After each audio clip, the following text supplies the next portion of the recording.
G'day, this is Expand the Phantom podcast. Our website is chroniclechamber.com and you can subscribe to our podcast via YouTube or through your favourite podcast app.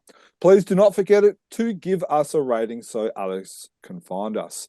Now, this is episode 289, where we are going to ask the hard questions and give you our opinions, and we would love to hear from you afterwards. So please comment on YouTube or our various social media platforms. So my name is Jermayn, and today we've got a wide range of fans. We've got Dan. How are you, Dan? Yeah, good, Jim. How are you? Good. We've got Stephen. How are you, Steve? I'm very happy, mate. Very As you happy can tell by club the jumper I'm founder. wearing. Yep.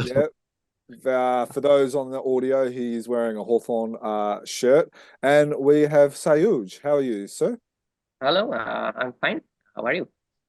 Good. Thank you for joining us. It's good to have you on the podcast again. It has been a little while. So this is going to be a podcast where we get all nerdy. So I'm really looking forward to it because I love nerdy discussions. So we are going to discuss the Phantom in finer detail. So we don't always get a chance to do this, and so this is going to be a good chance for us. Now, we understand the Phantom is just a comic, but it is not going to stop us from getting nerdy. Okay. So our first conversation that we're going to get up is we're going to be talking about the Major Treasure Room. For those who have come in late, the Major Treasure Room houses artifacts from around the world throughout history that the Phantom has rescued or has been given to by people he has interacted with. Now, the sole aim of the Major Treasure Room is to protect these items from fire, flood, and destruction. Throughout stories by the creators from various newspaper creators, Team Fantomen creators, Fratelli Spada and RGE stories, there have been nearly 100 different artifacts shown or have had stories written about them. So it's quite a lot. Now, before we get into some of the other details, the question that we're going to be asked is it ethical for the Phantom to have a major treasure room? Steve, I'll let you shoot off first. Do you think it's ethical for the Phantom to have a major treasure room?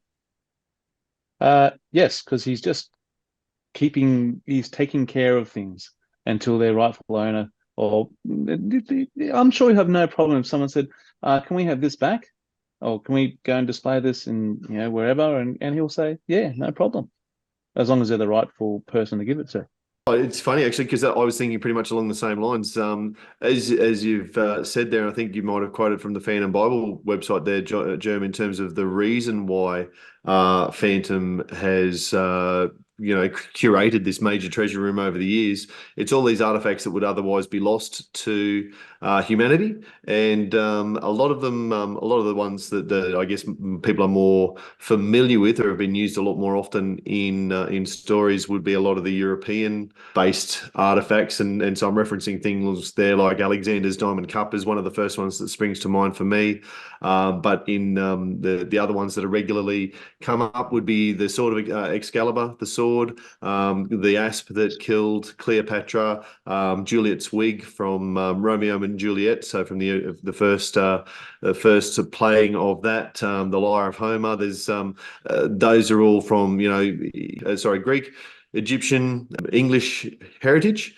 As what Steve said, I'm sure if one of the museums from one of those countries said, actually, we've been looking for this sort of Excalibur for a while and haven't seen it. Anyone got that laying around, we'd love to put it on display.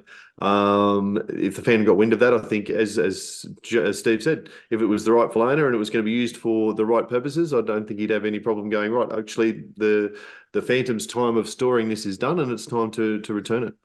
So do you think it's ethical for the Phantom to have the major treasure room? Yeah, definitely. Because it's like an expansion of his world. Because he is the mysterious person. He is he has been around for a long time, and he has been his legacy has been around for a very long time. So the things he and his forefathers actually recovered, and they're keeping it here for preservation or anything like that.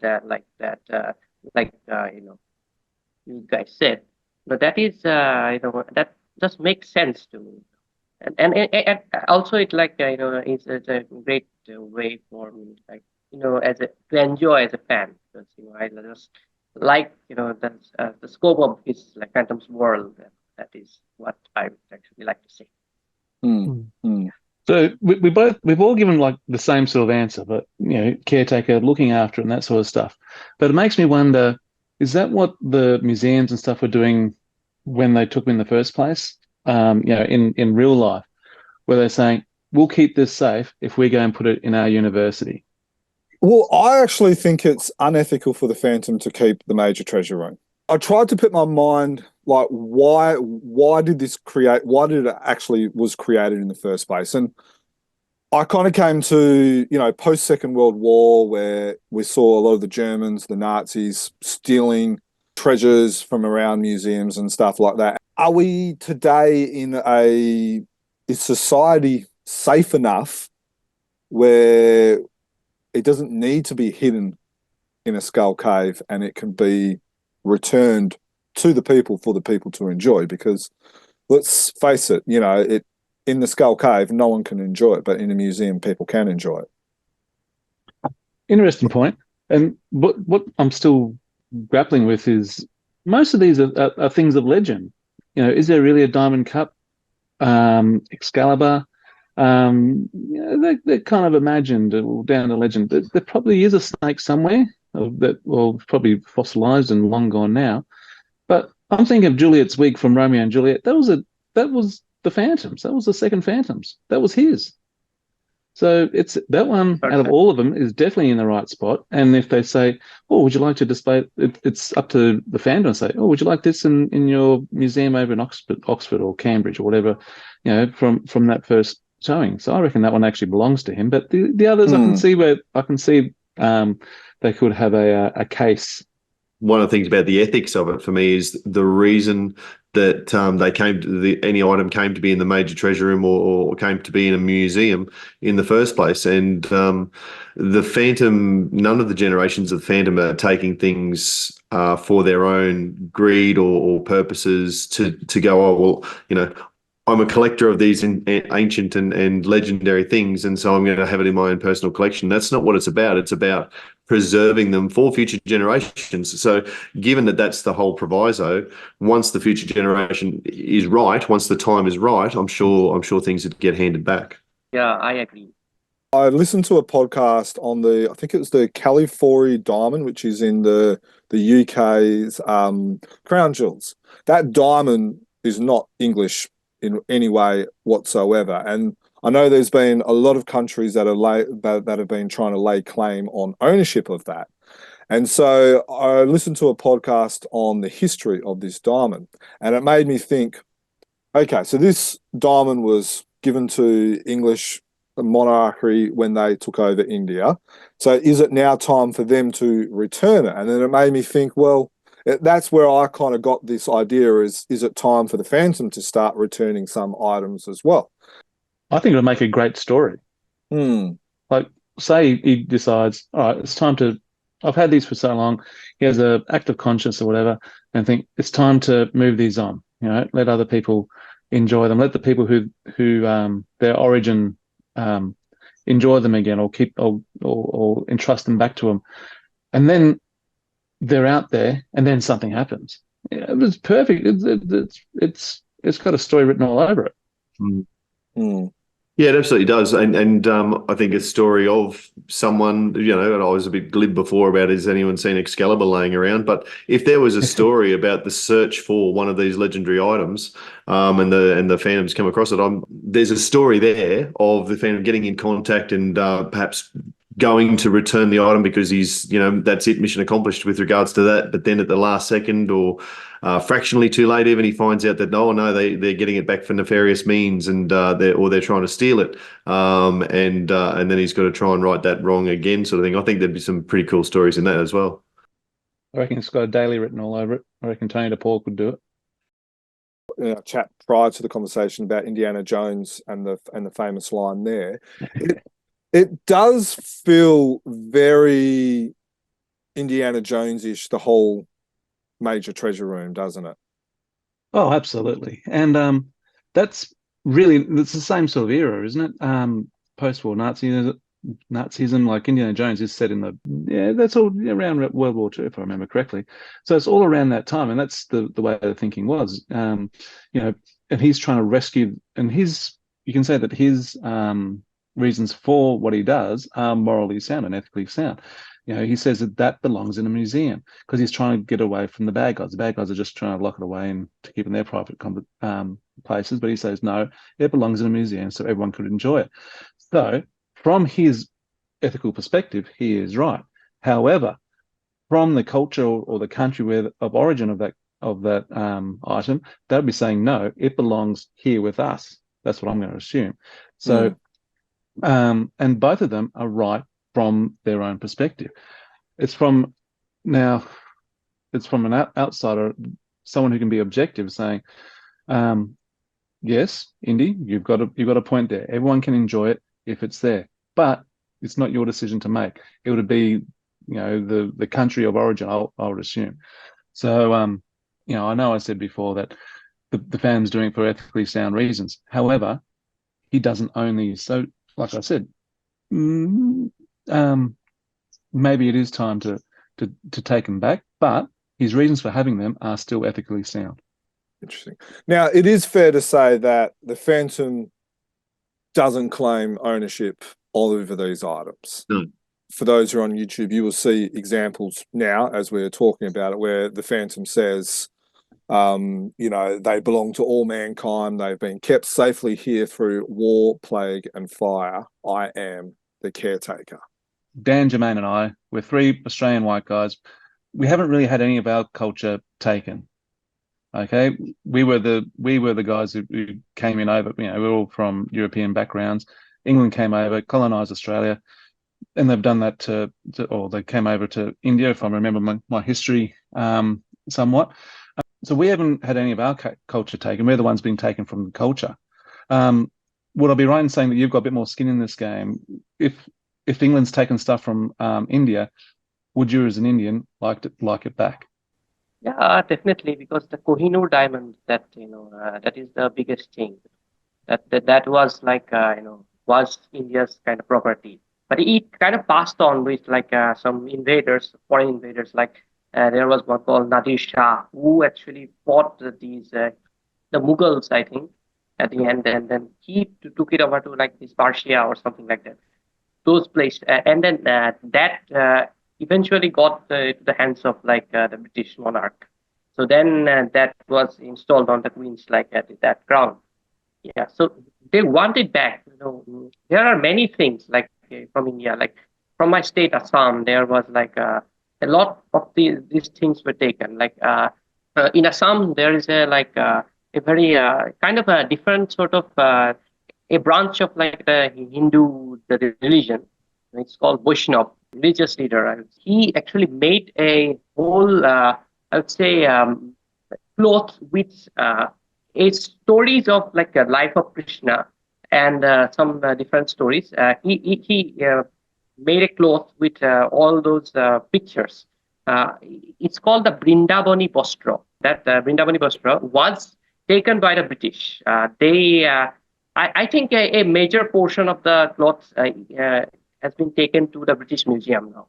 So if we want to see from our state, from our culture, our heritage, we have to go to the British Museum to see it. But that is kind of, it's kind of, I feel ashamed as Assamese people. We all do, because, but we have to understand, that at that time, they were not actually quite, when they took it, it was not quite well preserved. But now we do have the knowledge, we do have the technology.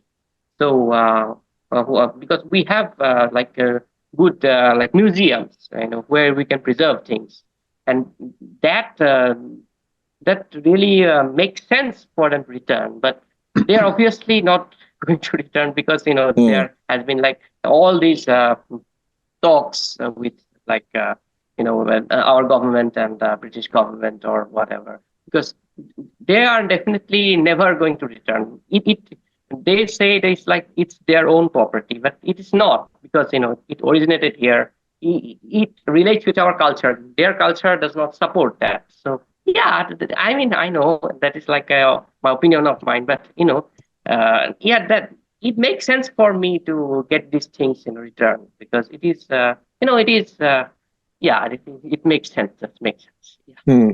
So would it be fair to say that that is the difference between the Phantom and England, is that the Phantom understands that he's not the owner of it, but he's the caretaker, where good old Blighty thinks that they are the owners?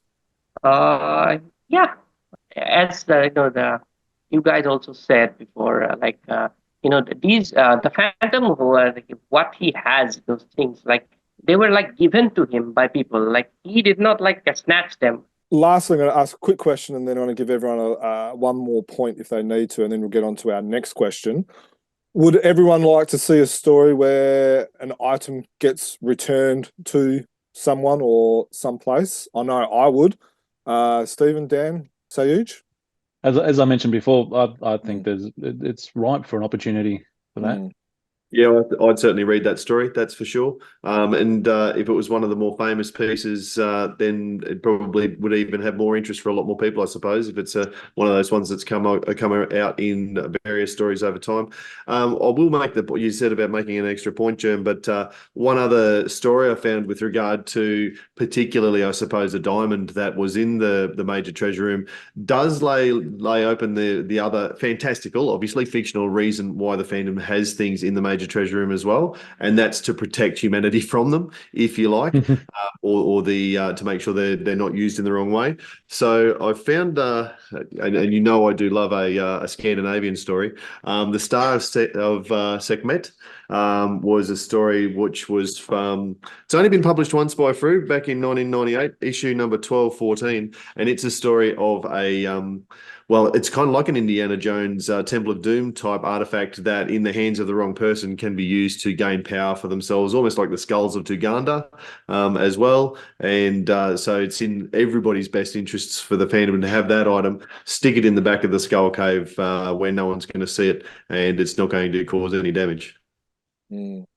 Most of these things, like these old relics of the past, like those actually get inside some people's like private collections. Those are insanely dealt in the black market. So if something like as you said, Alexander's diamond cup like gets out, if it's in a museum, it will probably get stolen, and then it will go like. I believe like the Phantom is doing this right because he's waiting for the right time to, actually reveal the treasure itself. Because he is what he is holding with him, and he is not doing it this for personal interests. Like he's not making money, he's not doing anything. He's just preserving.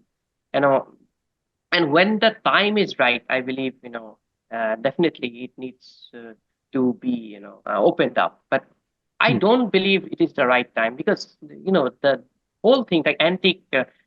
This is for like these people's private use, and they think it is like those rich, like those whatever. Like yeah, I would actually love that. He tries to give that back to everyone, but he realizes that the world is not ready, and then he again closes it again, and that is kind of him having like. Fate in the world, but it is a real state of the world. He realizes. And that is I would say would be an interesting concept. Anyone goes for a bit of a search on this topic in real life rather than just the Phantom. ABC put out a thing a little while ago, Stuff the British Stole, and it was following the journey of trying to get things back to their original place. Also, I found a link just before coming on here. The Britain's University of Cambridge formally returned 39 artefacts to the government of Uganda just recently. That article was published on June 24 this year, 2024. So there are things happening. People are developing a conscience and saying, we should probably give this back. And for those who are on YouTube, Stephen, we do see whenever you talk that you've got a background. So I know you said you just found that on the internet, but that was actually from the old Phantom movie website back in 1996. That's what I got in my front room, you see. Yeah.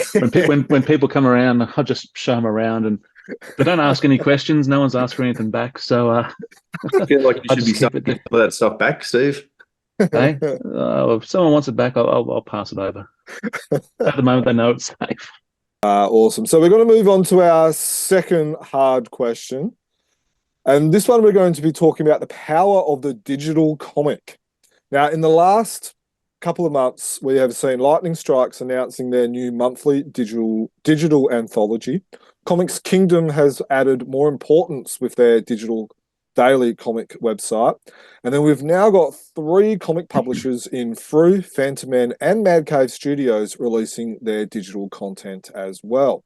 Now, so the question is it time for the Phantom to be pushed digitally more? Can the Phantom survive without a digital presence?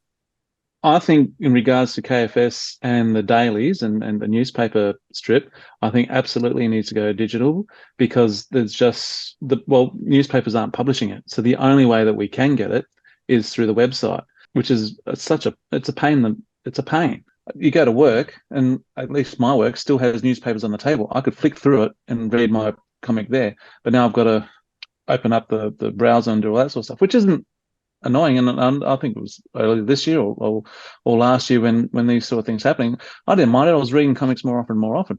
But now my life's getting a bit busier. All this stuff's happening, and I was saying this to Dan and Jerm earlier before you came on there, which I actually haven't kept up to date with the dailies for at least a month, maybe 2, and I haven't done that in ages. And but I'm so glad that it is all digital, because now I can just go back and just have a great run at it. So I think digital for the dailies and the Sundays is great, but I always want to make sure that there are hard copy comics around. As much as digital is the way forward, I don't want it to never have a physical copy of a comic. Reiterate a lot of what Steve has just said. I much prefer to read a physical copy of a comic. Even, I talked about the Star of Bengala in the last stories. I could have gone to the digital archives and found the PDF version of those that that you've gone through and preserved so well, Germ, for Chronicle Chamber records. But I much prefer to go and find the original comic and get it out and read it, and sit there with a cup of coffee or whatever, and sit in a bit of sun and bright light and whatever, and read a comic book rather than go back to a screen again. Screens are about work and work. Recreation. I much prefer the hard copy. All right. So again, we are middle-aged. I'm sorry, guys, but we're probably over middle-aged now. We're well and truly into our 40s. As someone who is I'm not only halfway. as someone who is not in their 40s, Seuj, like you're probably, when we're talking about digital comics and digital reading of them, you're probably more in that generation than what us old grey or bald-headed folks are. What are your thoughts about it?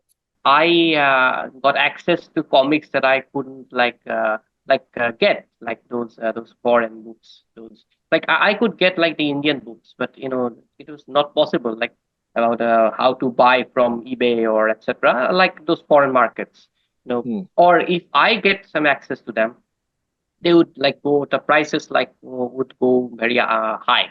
And I think all those when I speak for the Indian people, digital comics is the way for them to actually enjoy them again, enjoy those comics, or the new comics or the old ones. Because all the digital comics that those people read back in the day, they now are reading it in a digital format, because they have been scanned. Like all of them have been scanned. Those selling of PDFs or on the Amazon or whatever.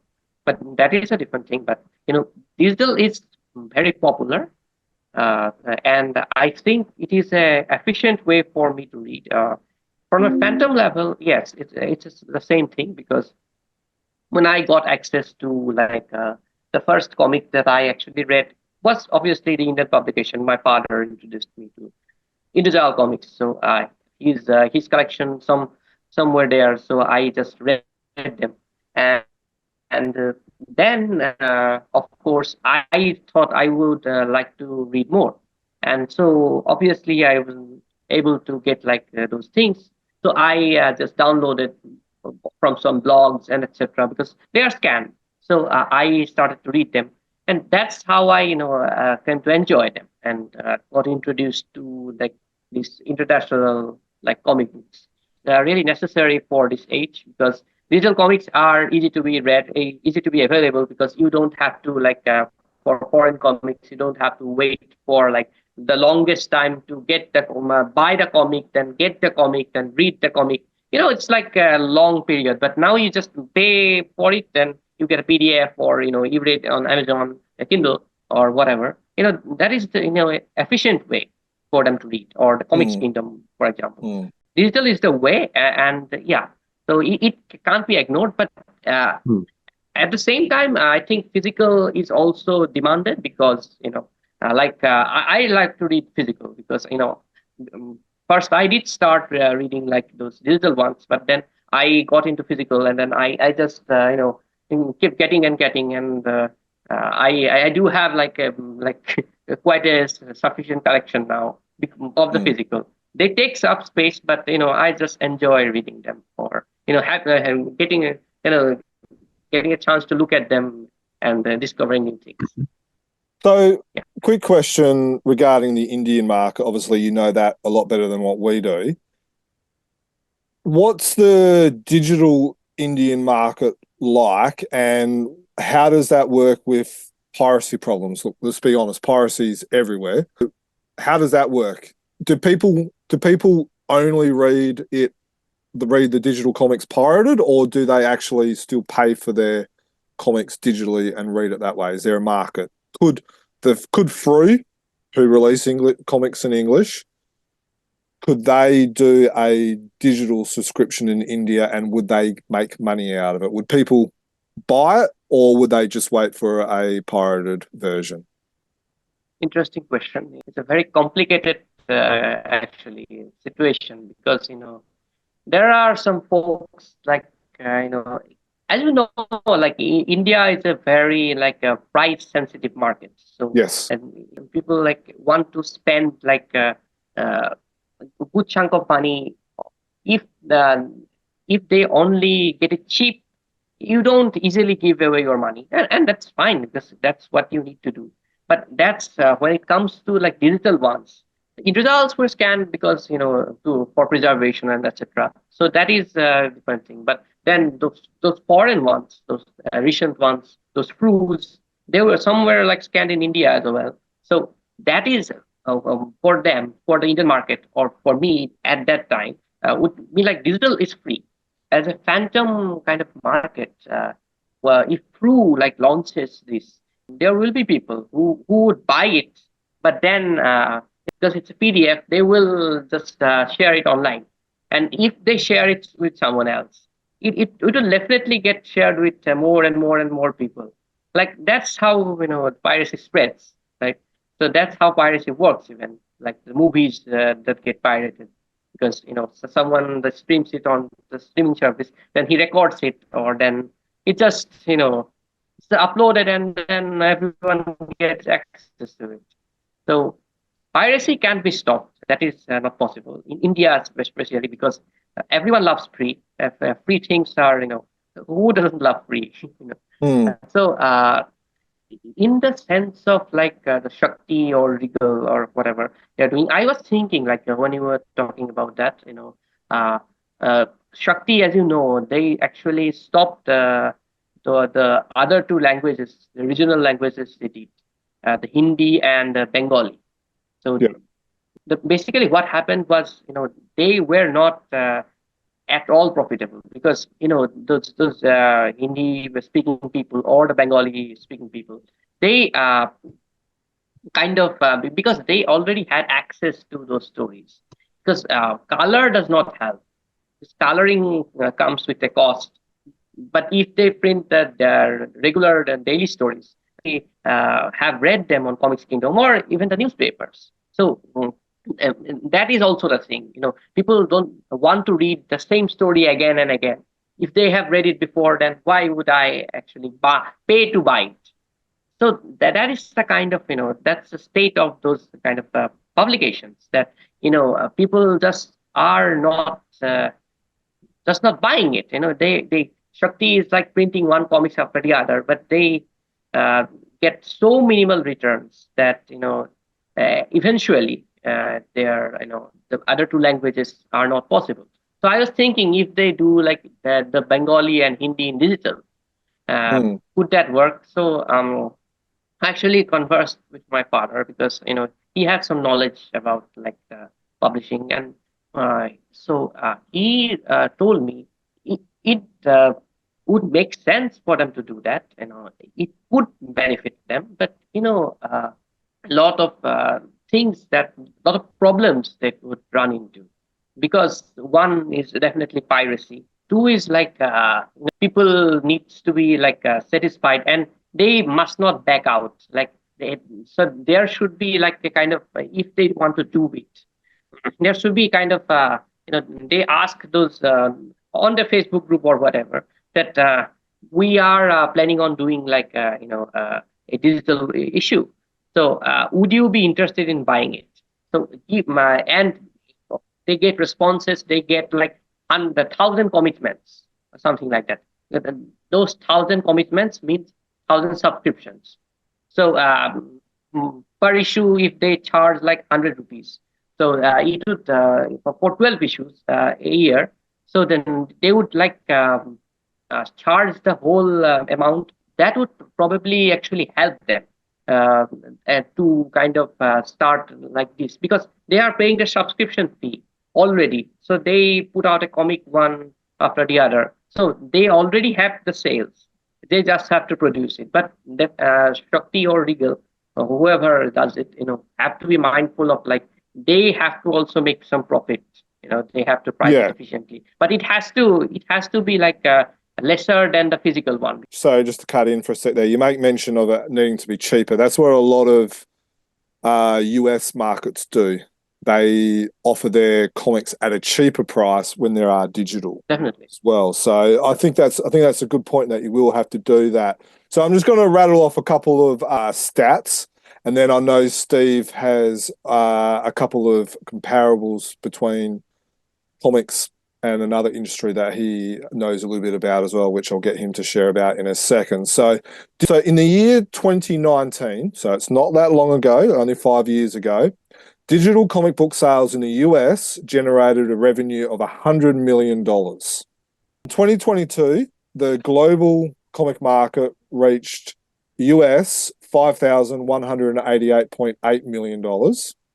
And then in the year 2031, it is projected to reach just under a tick of 45,000 million, which is a compound annual growth rate of 31%. And then the compound annual growth rate, or the CAGR, which is what it's in economic terms, of physical comic books in the same period is only 6%.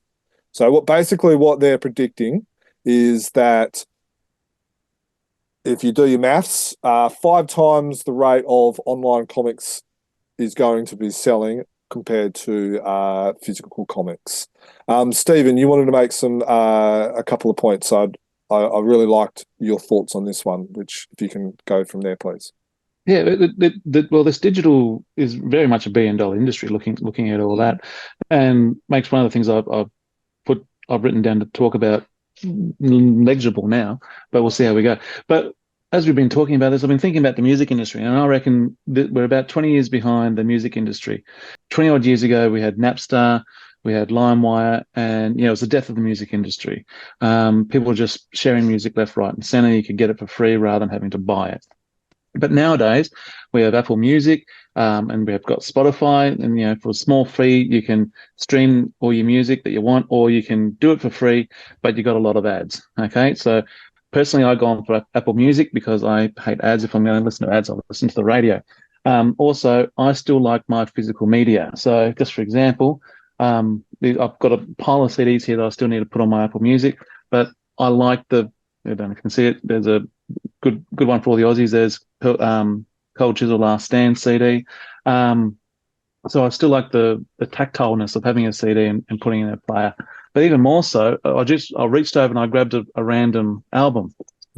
These fantastic extra little bits that you get with the physical copy, which you can get with the physical comic as well. And I'm sure you can get it with, I'm sure they can put in extra bonuses in with the digital stuff, but it's just not the same as being tactile.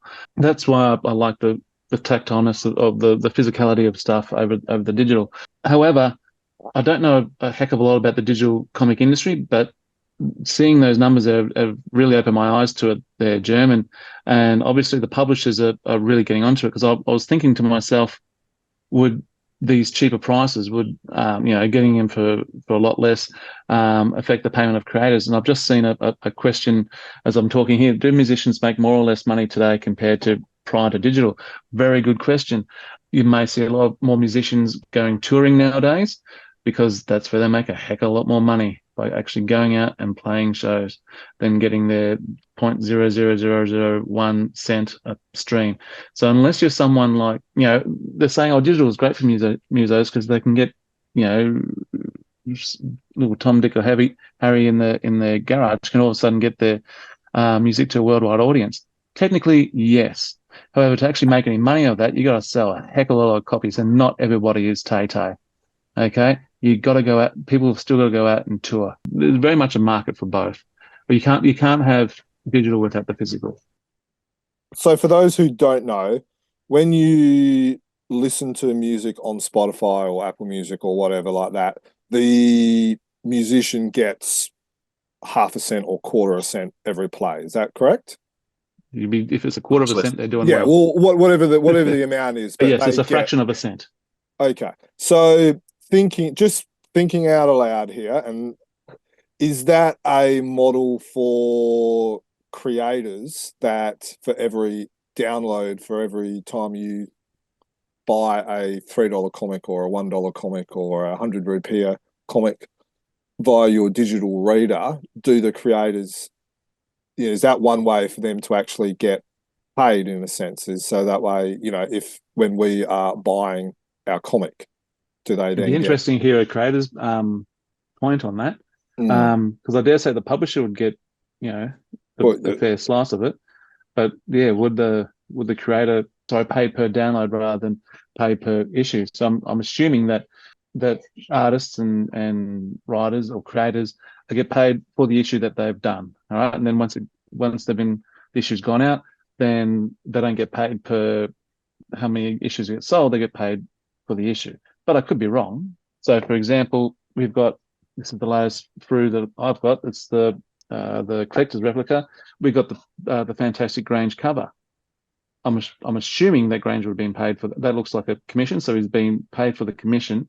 Will he now be paid because for reviews that commission as well? So that's okay, but he's only being paid for the issues, not being paid for how many of these actual things are being sold.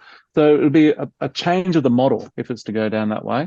And is it one worth doing? Is it one in the creator's interest?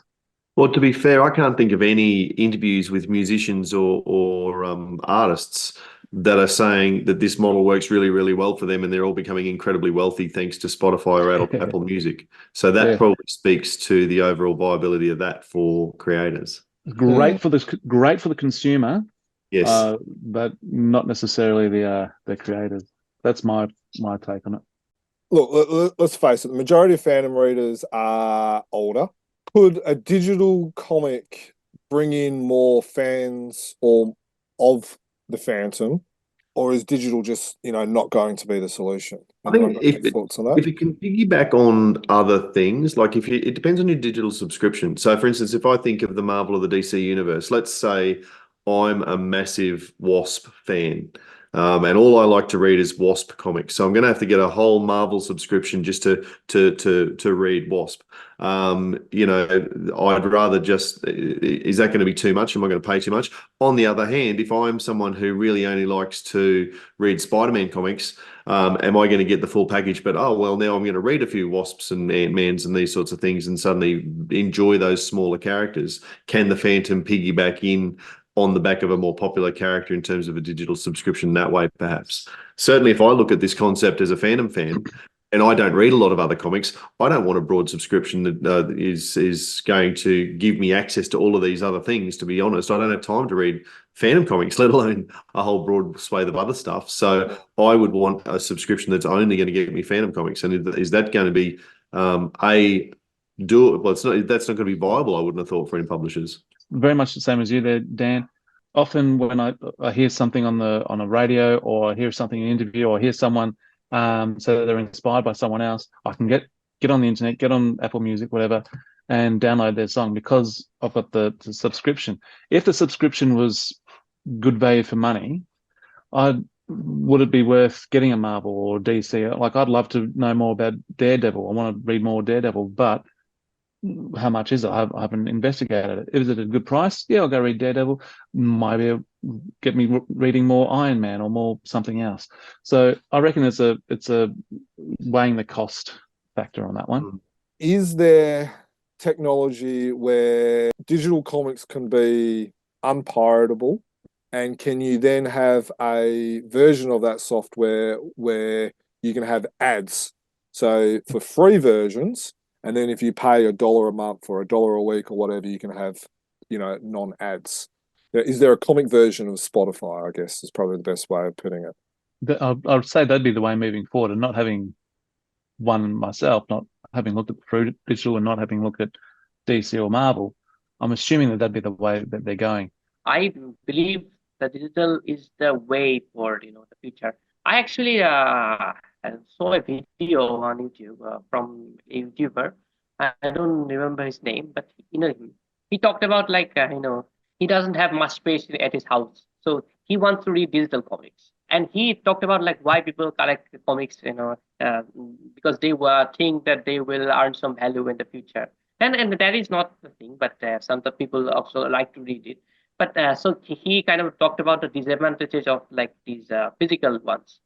Then in the digital realm, he talked about those, as you say, unpiratable things. It kind of happened with Comixology, those Amazon company that was there at the time, Comixology and the Kindle. And those things do kind of get pirated, but you get with that price some access to some different sort of reading experiences. Like you can enlarge panels, and then you can just it's like flipping a comic page on the screen. There should be kind of a new thing, new company, if that is possible, for those all the comics, because Comixology now shifted to Kindle. And Comixology had its own interface that you could read some things which are kind of this, but then in Kindle it does not have that anymore.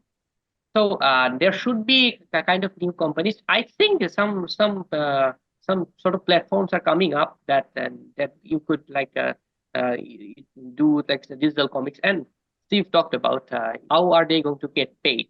I still believe, because physical needs to exist, like the movies work. If people get paid for both the streaming rights and then before that, when it's playing in the movies. So that's the way to go. You get a chunk for the physical ones, and then the other chunk that just keeps coming in, like you said, 1 quarter for 100 views or something like that. So 100 buys for 1 quarter. That's the other kind of thing that is just coming in. But that's the way to go for now. And for the Indian market, that's the way I think it should be going, because cover artists and the colorists, they need to get paid for the physical ones, but they also need to get for the digital sales if that work. And for the Indian market, Diamond Comics, they're them, right?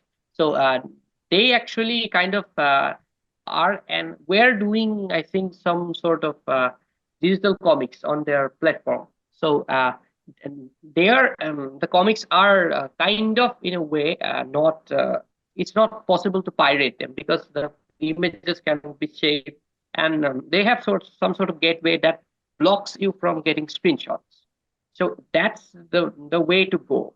And some I have seen some like archives online that use this kind of same thing, that you cannot like pirate anything. Like you can't take screenshots. If you take screenshots, it's like going to be very, very low quality, and you are not going to get the high quality image that you got when you read it. So that's the way to build an interface for a website that would actually host these comics. From my state, there used to be a magazine called Tinkle. So that magazine was also published in Assamese translation.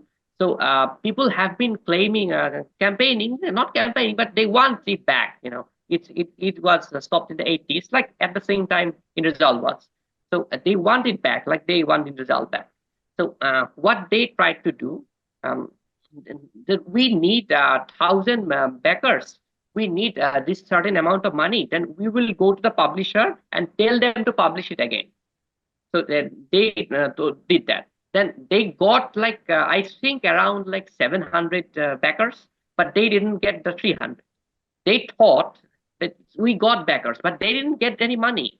They just got commitments from people.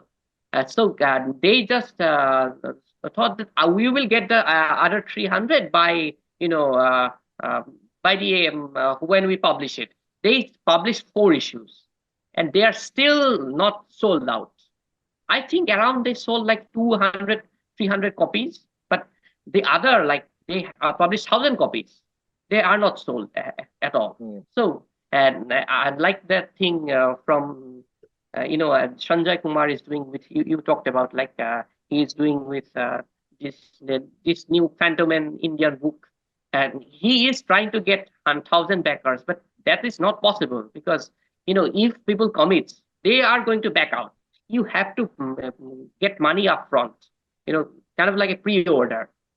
It's a subscription for the digital comics. It's very easy because you don't have to like publish it on a printing press, and the costs involved are very less. For me, in the debate versus digital versus physical, yes, we absolutely need digital to advance. But at the end of the day, if there's a couple of massive solar flares and the internet collapses and we no longer have power, I'd much rather be hunkered down in my basement reading comics rather than looking at a laptop that doesn't work. The paperweight. I like that one.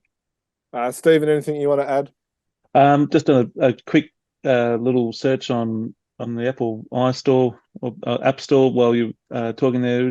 DC Universe Infinite, $10 a month, or $65 to $160 a year for different subscriptions. Marvel Unlimited, $15 a month, up to $101 basically. Frew does not have the budget of a DC or a Marvel, in the sense that they do not have the software capabilities to be able to use what DC and Marvel use. Is there a harder to pirated version software where Frew can say, well, look, you pay a subscription $100 a year or $80 a year or $60 a year, you might get the new ones, but you might do what Mad Cave does and releases their digital ones a week, 2 weeks, 3 weeks after what everyone's got their printed copy. Wrapping up, we made mention of Fantomen have digital copies, so that if you buy a physical subscription with your Fantomen, they will actually give you a free digital copy of it if you buy the physical. So I get the physical, and then but obviously because it takes 4 weeks, 2 to 4 weeks for it to arrive in Australia, I can get my digital copy and have a look at the digital comic beforehand. Frew currently releases digital archives only, but that's only up to the previous year. So if you're looking in the Frew website, you are not going to get 2024 comics. You're only going to get 2023 comics, which I would assume is because they're wanting to still sell their new comics and their new release comics, but their old comics, you might as well get $2, $3 for people who download it. One of the things that I don't think a lot of fans actually know with Comics Kingdom, that you can buy a single character subscription, basically like $5 a month, and you can just have access to the Phantom. So for those who think the Comics Kingdom subscription's too much, I would recommend looking into the only, you can get the single character subscription. one thing that Crew or other publishers that actually need to do, even DC or Marvel is not doing it. People want access to their old comics, because if they don't want to collect, because people of newer generation, they don't want to like buy the physical copies. They actually would like the old issues, those old like the old DC issues, or like the old Phantom issues, like those of Gold King. They have been scanned and printed by Hermes, but they are not available on digital. And for digital, I mean the legal digital purchase, not the free ones. So that actually is an interesting thing that they all these publishers, because since digital is the way. So maybe that's something for King Features, because at the end of the day, they own the content. Yeah, I don't know. That's a very good point. Yeah, thank you for raising that. Dan, Steve, and Seuj, thank you for joining us. Thank you, listeners, for listening and or watching us. Our website is chroniclechamber.com and our email is chroniclechamber@gmail.com. Please remember that we are giving away swag every month. Swag is basically Chronicle Chamber merchandise. And all you need to do is comment and give us your opinions. And you can do that via social media platforms, Facebook, Twitter, and Instagram, or you can go put a comment on our YouTube channel. It's that easy. All you got to do is give us your comment and you get to be in the running for some free swag. You can subscribe to us via YouTube or through your favorite podcast apps, including iTunes or Spotify. Thank you. Please get in contact with us. And for myself, happy Fantoming. Happy Fantoming. Happy Phantom. 500 years ago, he washed ashore the sole survivor of a shipwreck. And upon the skull of the man who killed his dad, he said, "I'm mad, I must eradicate piracy, injustice and cruelty, and all my sons will follow me, so evildoers will believe that this man cannot die." The Phantom! The ghost who walks. The Phantom! Enemies beware, the Phantom's always there, but you won't mind the Phantom. He fights